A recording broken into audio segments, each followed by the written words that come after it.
다섯 번째 참가자입니다. 박재영 참가자의 연설을 박수로 들어보겠습니다.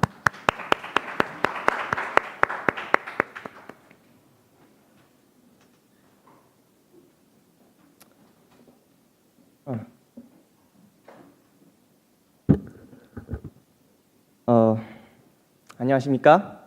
저는 박재영이라고 합니다.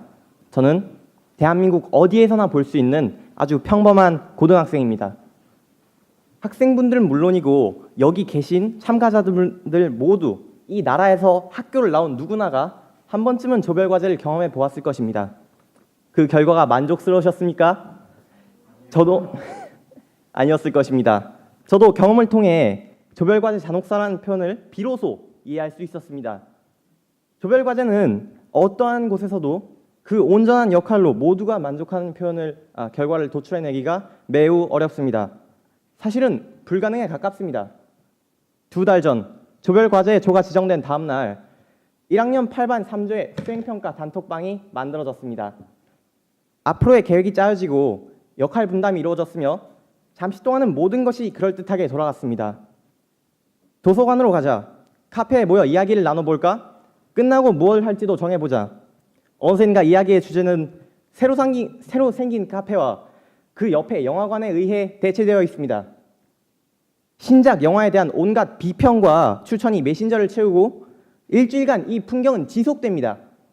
결국 과제 제출의 전날 밤 7명 중 점수를 원하던 3명만이 2시간 동안 모여 결과물을 제출했습니다.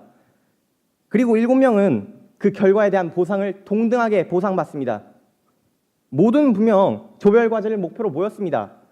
하지만 협력의식을 기른다는 목표는 곧 간대없고 모임은 하찮은 수다의 장 이상으로 변하지 못합니다. 우리는 목적을 위해 목적을 이룰 방법을 만들었습니다. 하지만 방법의 전제가 우리의 삶 속에서 목표를 잊게 만들고 있습니다. 단편적인 예시로서 자기 전 핸드폰을 켤 때는 누구나 알람을 맞춘다는 목표가 있습니다. 하지만 정신을 차리면 이미 2시가 넘어 있고 목적지는 페이스북이었습니다. 우리는 목표의식에 더 집중해야만 합니다. 제가 말했듯이 작은 집단에선 농담으로 그칠 수 있는 것들이 큰 집단에선 재앙의 씨앗이 될 것입니다. 인간은 생존을 위해 소유욕을 발전시켰습니다. 덕분에 더 많은 음식을 비축하는 것이 가능해졌고 안전하고 확실한 생존을 이룩하게 되었습니다. 하지만 소유욕을 중요시하며 목표였던 안정적 생존은 오히려 등한시했고 그 결과 2007년에는 미국발 경제 위기가 발생했습니다. 세계의 금융시장이 붕괴했고 많은 사람들이 바닥으로 내려앉거나 자살했습니다. 그야말로 재난이었습니다. 더 과거를 들여다보면 셀 수도 없습니다. 2차 대전 이후 냉전을 벌이던 미국과 소비에트 연방은 전쟁에서 승리하기 위해 핵무기 경쟁을 벌였습니다. 하지만 핵무기를 사용하면 결국 모두가 패배하는 지경에 이르렀죠. 한편 소비에트 연방은 국가를 지키기 위해 군대에 더 많은 돈을 썼지만 군대에 너무 많은 돈을 써서 결국 국가가 붕괴하고 말았습니다. 저의 장래의 희망은 사회학자라서 이런 문제를 조금 더 거시적이고 원론적인 관점에서 바라보는 것을 좋아합니다.